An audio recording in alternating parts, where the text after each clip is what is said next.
Welcome to Out of the Question, a podcast that looks behind some common questions and uncovers the question behind the question while providing real solutions for biblical world and life view. Your co-hosts are Pastor Steve Macias and Andrea Schwartz, a teacher and mentor. Hello everyone, this is Andrea Schwartz flying solo today as my co-host is on a much needed time of rest and relaxation. My guest is someone we've had on the podcast before, Mr. Joseph Graham, a Chalcedon underwriter and the man behind the upcoming Biblical Law and Education Conference that's going to be taking place in Washington State in September in a couple of weeks, that will have as featured speakers Chalcedon President Mark Rushdoony and Chalcedon Vice President Martin Salbretti. But the question we're going to get behind today stems from the fact that Joe recently retired from military service, but long before that, he knew he had to come up with a plan to continue to provide for his ever-growing family. He decided on working for himself rather than someone else. So the question today is this: does it take courage to be an entrepreneur? Joe, thanks for joining me today in what I know is a very busy schedule for you. No, of course, it's my pleasure. Glad I could help out and contribute. Well, good. You for, 20 years were in the military? Yes. When I was solo, and I started out solo, but I wasn't solo for very long. But yeah, 20 years. Okay, so I think it's fair to say that for 20 years, you took orders and followed them and couldn't classify yourself as working for yourself.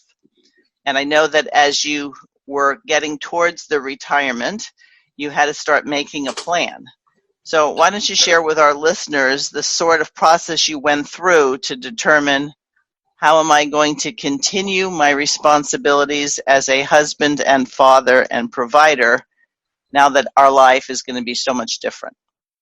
I guess I wasn't necessarily born an entrepreneur. It kind of developed as convictions and beliefs and things like that started to develop in my life. So, I mean, I was obviously very content when I first joined the military and kind of happy about that stability and could tolerate some of the aspects where they were driving me around and pushing me around, pretty much told me where to go and when to be where and stuff like that.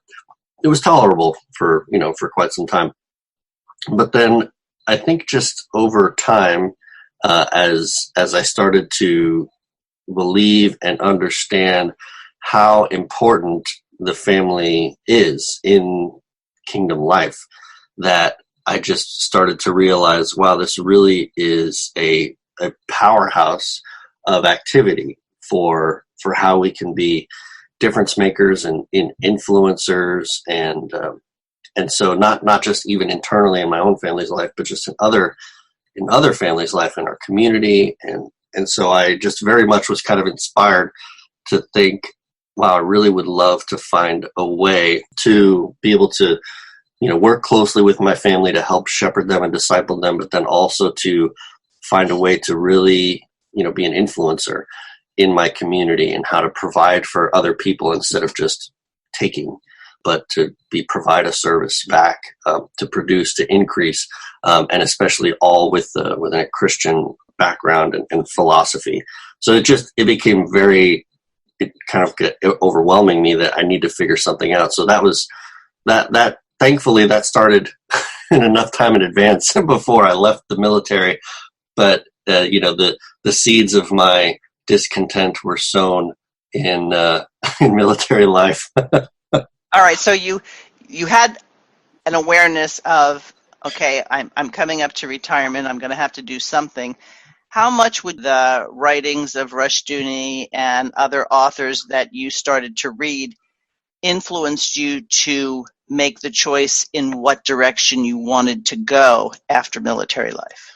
Well, I mean, I think they were extremely influential just in understanding what the Lord was doing, and how he was advancing his kingdom, and just the perspective on the kingdom. They're very, very valuable. It may have not been what particular field I was going to go into. That that, it was much, much broader than that. It was just this more underlying philosophical perspective that kind of was very influential for me.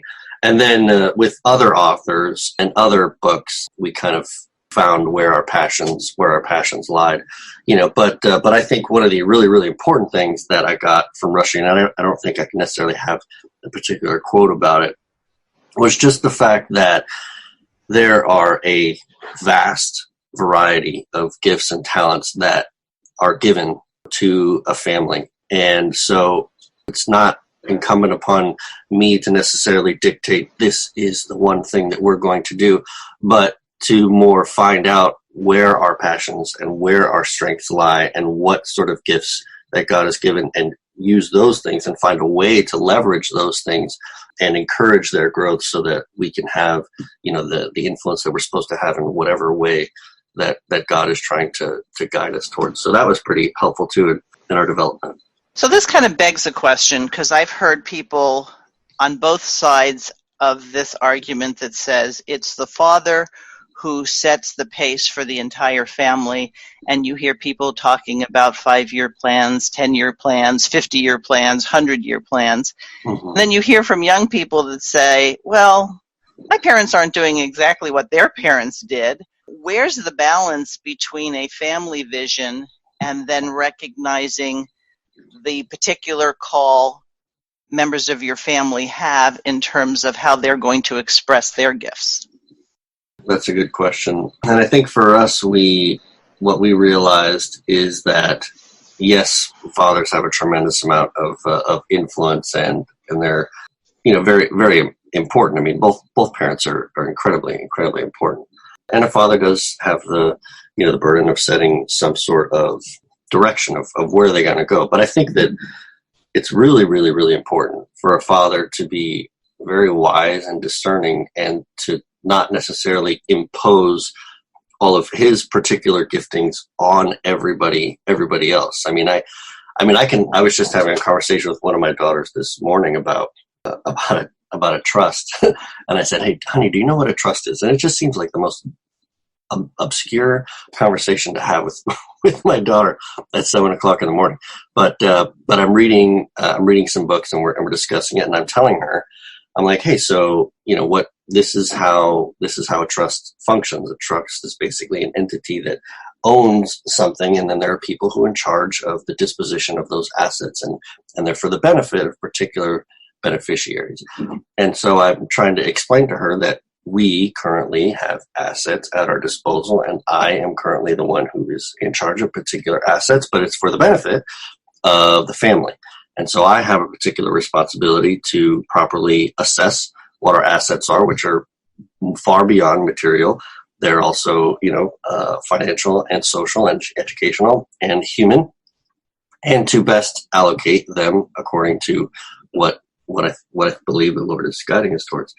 And I was trying to explain to her, which is where I think the principle of this concept comes from, is that God has put us as trustees over his assets, the things that he owns. And so a good trustee will take the spirit behind what the Lord's desire is, and understand it's really about the intent of the original grantor, which, in the case of our responsibility to God, it's more about what his intent is than less about our intent.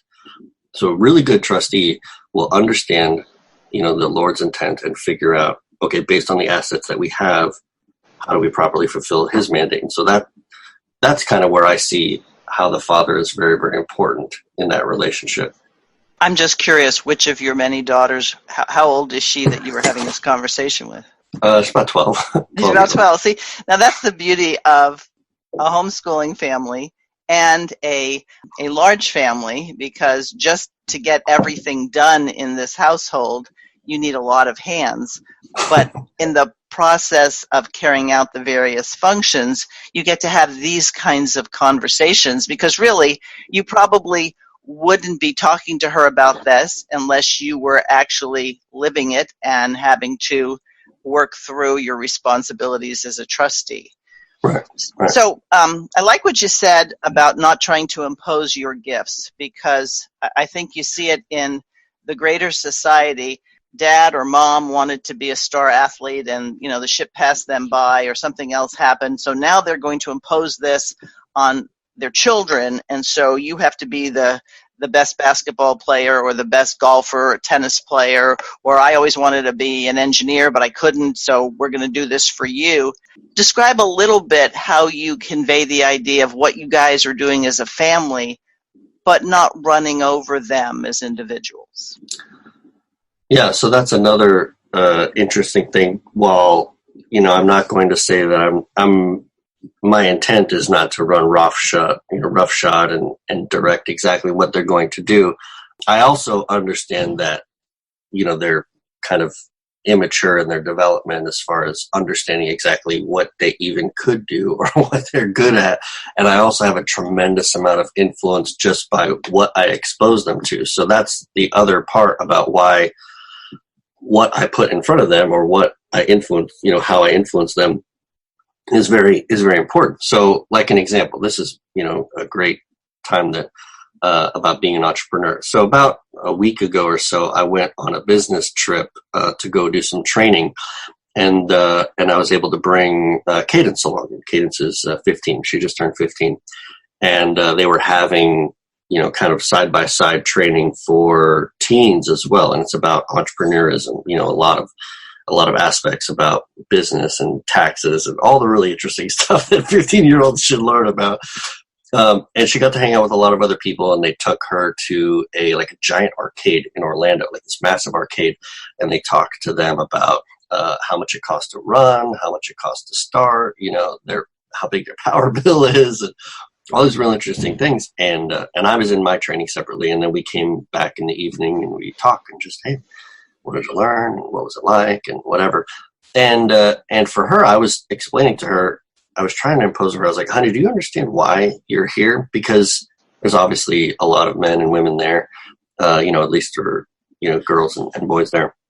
And I said, and then so I read the Proverbs 31 to her, and was just, very slowly over dinner, I think, like, hey, let's read this. And, what does it say? I'm like, we have a very extremely competent and valuable, faithful, helpful wife here. Like she is incredibly valuable. And so the things that we're learning is that she is also an asset manager, just like dad is. She's managing assets just like a husband would.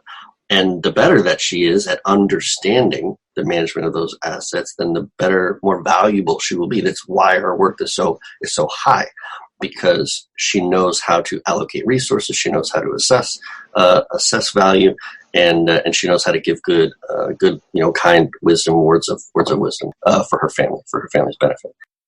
So for me, I don't know exactly what she's going to do. I don't know what she's going to do, but I do know, and I am encouraging her that, I want you to be an incredibly valuable wife. That's why I'm learning and teaching, why I want you to learn all these things, because that's going to benefit your husband, and that's going to benefit your family and the rest of our progeny, and it's going to bless, the kingdom. So we kind of may have some discussions about certain things. Hey, what did you think about this? Or what did you think about that? About particular ideas. But it's clear to me that, in that sense, and I'm talking specifically about daughters because I have, 8 daughters. Yes, you do. So I have to think about this, and I have to kind of allow for the flexibility, but also still give them the guidance that says, I want them to be capable, and astute and valuable, and I want them to be wise and discerning about what they say and when they're going to say it, and what, where their wisdom lies. So there's a lot of learning that has to go on. So it sounds to me like that what you're giving individual, I mean, you could have probably taken any one of the kids to come with you on this, but you have to make decisions, obviously, because the household has to continue to operate when you're gone, and, the many hands that your wife needs in all this. But I think the benefit here, from what I'm hearing and knowing your family, is presenting opportunities. She may never decide to do the exact same things that she's been involved with you, but you've given her a framework of understanding. And since I know that biblical law is a very important aspect of how your family operates, that she's being given the tools to make good decisions in discovering her gifts and her inclinations. But that never has to mean she goes off and becomes autonomous and a total individual, that she will always remain having ties with her immediate family, even when she moves into having another family. Sure. Yeah, of course. Yeah. So I think it's our friend Tim Yarborough, another good friend of Chalcedon, who talks about entrepreneurship should have a definition that goes beyond you work for yourself, you start your own business. It's actually more in line with using the tools and talents God has given you to further the kingdom of God. So why not give us a little bit of a glimpse into the road you decided to take in terms of how you were going to continue to provide, but not working for someone else and getting your marching orders literally from someone else? Right. So what we did was before we got out of the military, we just kind of took a introspective, discerning look at where we currently lived, because I believed that when we got here that the Lord was planting us wherever he was planting us, and unless we had some sort of indication otherwise, that we were going to do our best to bloom where planted, because there was some reason why we were here, despite all the ups and downs about it. So we just kind of looked and said, okay, well, the primary purpose of an entrepreneur, and really the primary purpose behind, being a Christian, is learning how to give great service, how to serve really, really well. And if you can serve really well, then you'll be productive, you'll be profitable. So we kind of made an assessment where are the opportunities for really good service in our community, and then kind of married that with the things that I was interested in, that I was willing and able to put my time and effort and energies toward every day.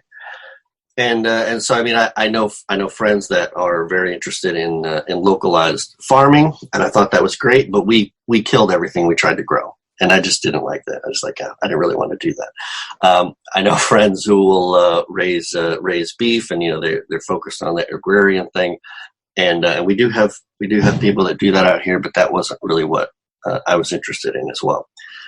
There was a huge opportunity, what I noticed in my area, for a couple of things, and one I had the resources to take care of, and the other one I didn't, at least initially, is that there was a huge gap in customer service for property owners, for residences. Just your ability to have somebody call you back for basic needs, things that you wanted. You had something you needed to take care of at home, and somebody couldn't call you back. And I was like, wow, that would be super valuable if somebody was just able to provide good communication and a go-between for people for that. So that was one thing that I saw. The only thing that I lacked was I didn't lack the ability to execute on the work that needed to get done. So that was kind of on the back burner. And then the other thing that we were very interested in is that our community where we live on the island was expanding, was growing, and there was not really good options for people for their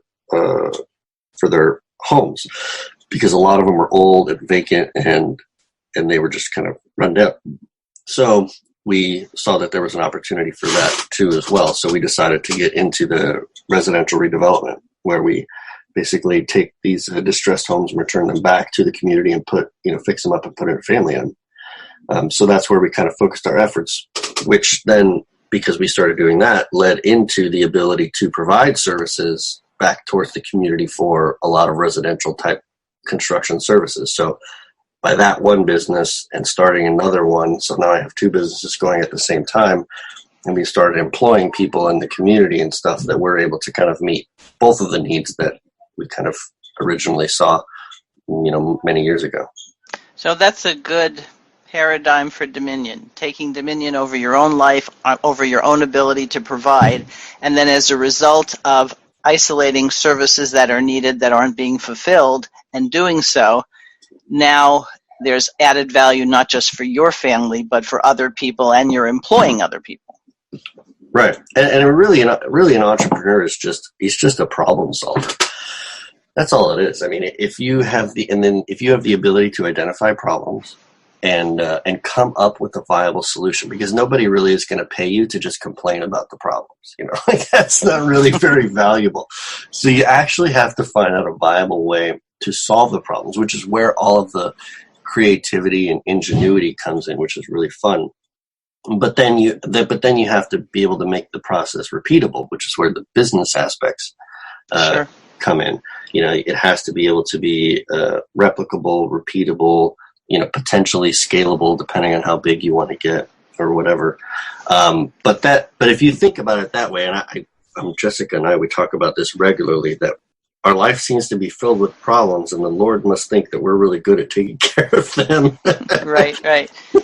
Well, it's funny you said an entrepreneur is really a problem solver. I was listening to a lecture by Rushdoony recently, and he talks about inventors as being handymen who basically said, there's got to be a better way to do this, and then they went ahead and did it. And so taking a lot of the mystery out of what does it mean to be an inventor, what does it mean to be an entrepreneur, it's somebody with his eyes open says, there's got to be a better way to do this, or somebody really ought to do this. And as a result of responding to that, which I guess we'd have to say God puts that inspiration there or that desire there, because we can't necessarily produce it ourselves, that you do something about it.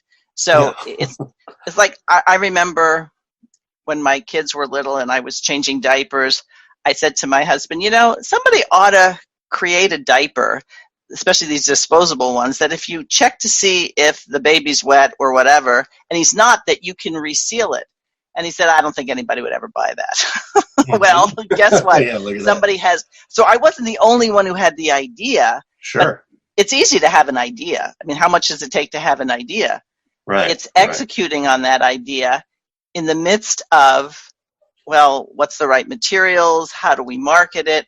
So I guess a family business, which really is what we're talking about with regards to the Graham family, gives you the opportunity to cover economics, cover inventory, cover all sorts of different things. Like, great ideas are great, but at the end of the day, there has to be food on the table. So we can't just be giving away our services. So it really, I guess I would call it the next step in homeschooling. It's like practical homeschooling. Yeah, I mean, I think it's an incredible, seedbed, because, we have this is interesting about the homeschooling piece too, because, I have friends and I have family who have been homeschooling for a long time, and I've noticed that just because you're a homeschooler doesn't necessarily mean that you're going to produce a good product. It's not just about the methodology. It's also about the actual content of what it is that you're training and what you're training them up to be, which is why the walking in the ways of the Lord are so important. It's not just like, I removed you from public school and I'm going to cram a bunch of academics down your throat and you're going to turn into an upstanding, God-fearing citizen. Like, no, that it doesn't work like that. And Jessica and I have been, we don't have, frankly, we don't have time to do 1,000 workbooks. It's just, we don't have the time. It's not practical. It's not feasible. It doesn't help us, keep the family afloat. And I would be running my wife ragged if I tried to get her to do that. And so we have to take, for our family, a much more holistic approach. Like, literally, what are the problems that we're dealing with today, and how we're solving them, and however we're addressing it and living our life. That is our little homeschool.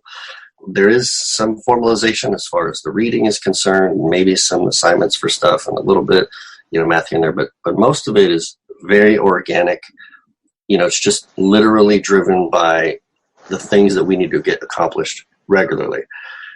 And we've found, because we're active in our community, we're active in our faith, we're active in what's happening geopolitically, and we're discussing these things. We are very concerned about what the law of God has to say about these things, that it creates this environment where we are having to be incredibly studious to figure out the actual ways that we solve these problems according to biblical principles. And that to me was the pinnacle about what it was that we wanted to do. So being an entrepreneur, solving problems out in the community, managing the finances for it, still being able to manage the health of my children and my family, being able to manage multiple relationships, being able to, manage inter-family relationships and all this stuff. Like this life is my homeschool.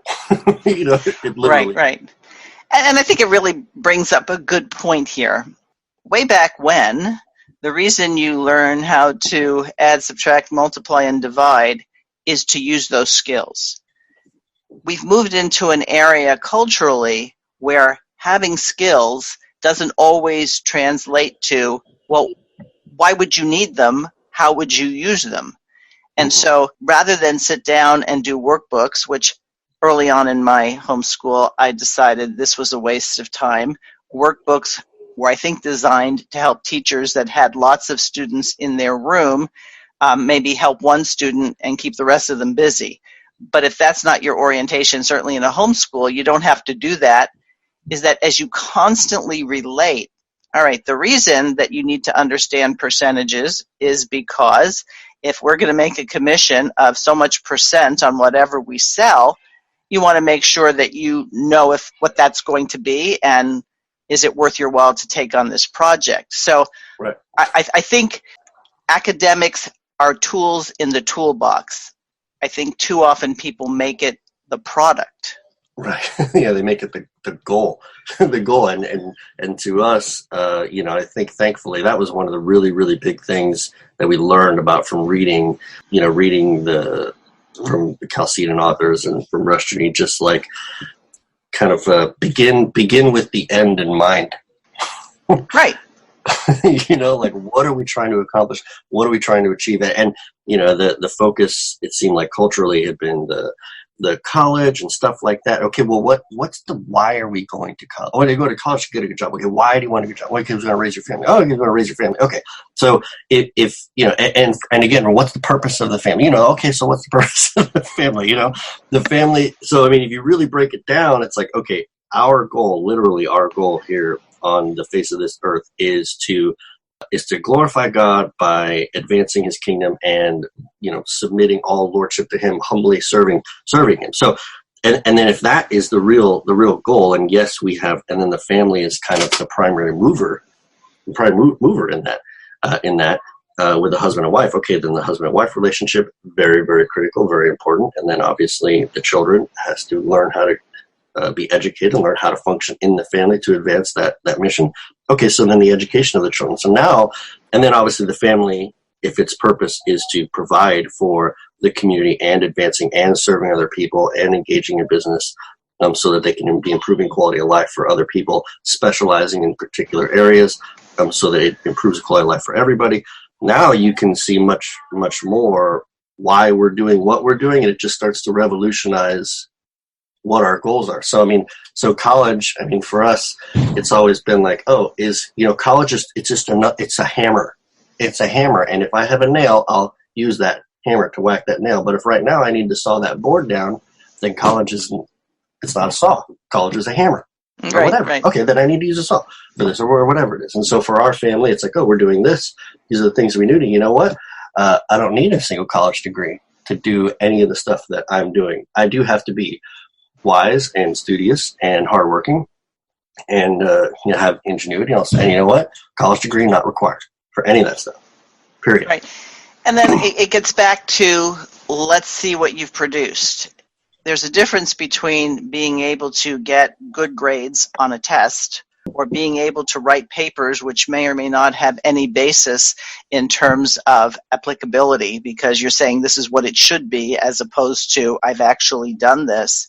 I think it gives people a sense that not only do you need to know what you're doing, but you need to know why you're doing it. And that's a component that can happen as you work alongside other people who are similarly dominion-minded, because dominion isn't, I'm in charge and I'm going to tell everybody what to do. Hardly. Right. Hardly. No.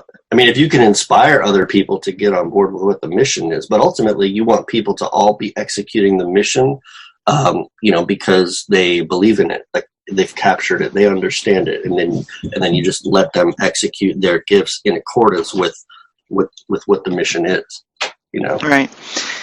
I know it's probably easier when children are younger to say, okay, this is what we're going to do. Everybody get in the van. We're going here. But as your children, you have 3 of them who I would call very close to adulthood or moving into adulthood. Mm-hmm. And so how have you been able to identify individual giftings and then gear aspects of what your vision is to them as individuals? So I've tried to give the older children, and as they get older, some more opportunities for, just kind of interacting with some different things, whether it's working with the family. And, so like for Corbin, he's worked with the family in labor. I've taken him also to these training conferences, so he understands these principles. We have these family reading contests where, I try to give the children this opportunity to stretch their reading and what they're reading and kind of encourage them to read other books so that they're getting introduced to newer ideas. I definitely am intentional about the people that I put in front of my family and who I want us to associate with. So, I could tell my children something that is, till I'm blue in the face, but for some reason, when a different person says it, it's a gospel, like all of a sudden, like, did you know that so-and-so just, wow, that person's really, really smart. Just for whatever reason, I think that just happens to families in general. So the other people that we put in front of our children is also very important. So we've just kind of thought about that, and then we'll, maybe have some discussions. I noticed, at least for my son, that the prospect of answering questions from a potential father-in-law has driven a lot of introspective thought about what it is that he wants to do, because they're asking those kinds of questions and they want to know. And then he comes back to me like, "Oh, Dad, what do you think about this? What do you think about that?" And I'm like, "Well, and we just have a discussion about it, and it doesn't have to be he doesn't have to have necessarily an ironclad plan about exactly what he's going to do, but I can understand what a father would be concerned about before he hands his daughter off. Like, hey, who is this guy and what's he about? Right. And your son, Corbin, has this distinction of being one of 2 boys in a family of 10 children, and he's surrounded by women. So any future wife is going to have a husband who understands women in a way that possibly the average guy does not. Yeah, maybe. But also has an appreciation for, responsibility and whatnot. And I had the pleasure of seeing Corbin grow up. I've known you guys for 6 or 7 years now. It's always exciting for me to see people you knew as children as they mature. And oftentimes they very much want to be like their parents. But because they're so close, they don't really know they want to be like their parents. So I remember there was this one woman I was affiliated with in terms of homeschool circles, and she was having problems with her daughter. And I said, let me see if I can intervene. And so I took the girl out for coffee, and we had a conversation. And I discovered that what she wanted in life was to be just like her mother. Except her mother didn't see that that's what she was doing. And I was able to say, she wants to be a wife and mother, and she wants to have a number of children, and she wants to homeschool them. Mm-hmm. So where's the conflict here? But what it comes down to is, as the family of God, we need to be the aunties and uncles to say the same thing that mom and dad have been saying, but then people come back and say, do you know that it's such and such a household, they do it like this? And instead of saying, I told you that for the last 20 years, you say, wow, that's really smart. I'm glad you realized that. Right. Yeah. So, yes, I try not to get incredibly, terribly specific with my children. Now, we happen to have our family business, so, my son is involved. What would be the point of a family business if my son couldn't work with me? Right? Sure. And I've tried to kind of, if he has particular giftings or particular things, in some sense, I want him to experience some stuff that maybe he's not naturally in love with, just for the understanding of saying, hey, I just want you to know what this feels like, because when you hire somebody else and you have to give them that job, like you have some compassion on them, right? And with some understanding of what it is that you're asking them to do. Sure. And then in the same sense, it's like, hey, I mean, Galatians talks about that, even the heir, when he's still under masters, he still has to take orders, even though he is the owner of everything.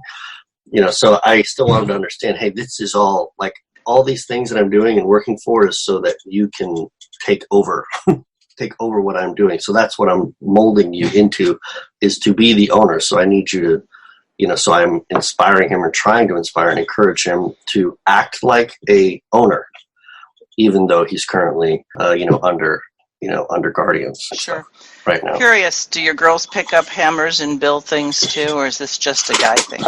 No, I mean they don't show up on the job site, but at home, I mean, so we picked up a piece of furniture or whatever from one of these projects, and my wife wanted something done with it, and so the girls, they learned how to do it, and they kind of messed with it and figured it out, and painted it and fixed it. And then kids are always more than welcome to go in the garage and hammer stuff and hammer nails. And sometimes it gets a little bit out of hand, but that that's kind of okay. I'm sort of right with that. But even the home in and of itself has plenty of opportunities, and that's really where we started. We started inside the walls of our own home to learn how to address needs and problems. I mean, things break.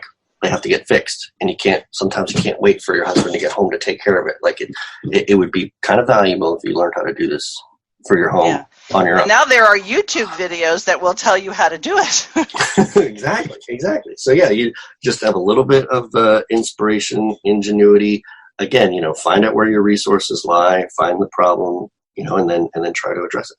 Same thing. All right, so let's get back to where we started. So this whole business about being a problem solver and being an entrepreneur, would you say it takes courage? Is it that you just had an ample supply of courage and that's why you could undertake this, or is it something else? I mean, yeah, I definitely think it takes some courage just to, be able to make an assessment of your own strengths and weaknesses. Like, do you actually know what you're good at? Do you actually know what you're not good at? Do you understand that you're going to face difficulties and challenges and that you'll have to figure out a way to overcome them? Don't shy away from the problems that you face. I mean, we're all being trained, and I mean, when the passage says that you're supposed to consider it all joy when you face trials of various kinds, so they're not just talking about like interpersonal family trials, like literally the problems that you face in business. Are you happy about them? And yes, they do still upset me sometimes too, but I am still under the same requirement to not lose heart, to take courage. There's something to be learned here. There's something we need to overcome, if not only to overcome that individual problem, but then also to share that wisdom for future problems that are going to come up later, where I need to give inspiration to somebody else about how to handle their problems or their issues. So, right. Yeah. Well, one of the things that I've realized for myself is that all these years that are behind me, raising children, solving these kinds of problems, dealing with different personalities, trying to maneuver the balance between helping my own family but seeing a need in the community around me and how much time do I do it, is that it's really a sense for me that what I was being groomed and prepared for was my life post having to raise children. And in my experience, when I'm now in a position to hire people at a Christian school I'm working at, mm-hmm. It's the moms. It's people who have raised families who are very, very competent, and whether or not they have a lot of letters or things after their names, they've been entrepreneurs in their own homes because they constantly were solving problems. And I think that's the strength of family life. Yeah, absolutely. So we graduate onto the next step, and maybe instead of raising kids as being the end in and of itself, it was the process of preparing them for the future, but preparing ourselves for the future as well. Yeah, absolutely. Yeah, I mean, there's so much value and blessing to be had in family life, and yeah, I think the entrepreneurism in general. You're providing value inside of your home, as well. And it's going to be hard and it's going to be difficult. And I'm sure Jessica doesn't really feel like an entrepreneur, but I can guarantee you that we wouldn't be able to do what we do if she didn't take care of the home the way that she does. Right. So right, she's absolutely. pretty important. Yes, well, I would say that the expression behind every successful man is a great woman, and it's not just because I'm a woman that I'm biased, but I think you see that. You see the support that's how God intended it to be. So it shouldn't be surprising that it works out that way.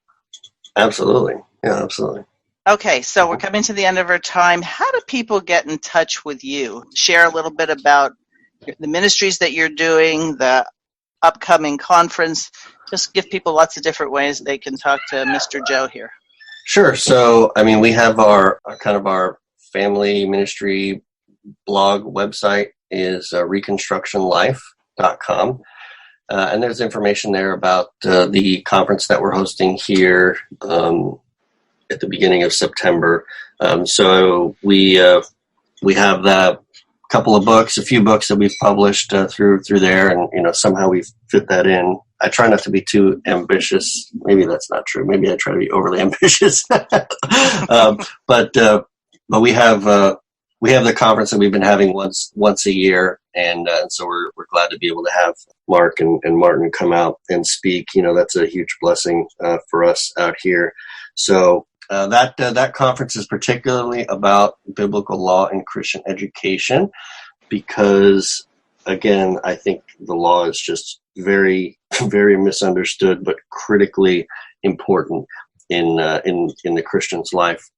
So we definitely are using that as kind of an anchoring point for us to start talking about more specific applications. This year, we're talking about, I think, the first and the fifth commandment, particularly. So that's happening. Events happening this year. Last year, our event was on family business and dominion. We have you can get a link to our YouTube channel on our website, and we've got some of the talks published on there, and then also the book that has all the essays published from last year's conference and this year's conference, soon to be published as well. And there's probably a link on there somewhere for how to email me. But people message me every now and then on Facebook, and I try not to hide too much, although I'm not great at marketing. Okay. So. Well, you could no doubt find somebody in your tribe there who is, and let them loose, right? Yeah, absolutely. I'd be happy to have somebody take that over. All right. Well, Joe, I appreciate you taking the time. I know you're busy, and I appreciate that you're able to share kind of what your journey's been like, and hopefully it answers some questions for some people, creates new questions for others, and gives people some inspiration for the future. Yeah.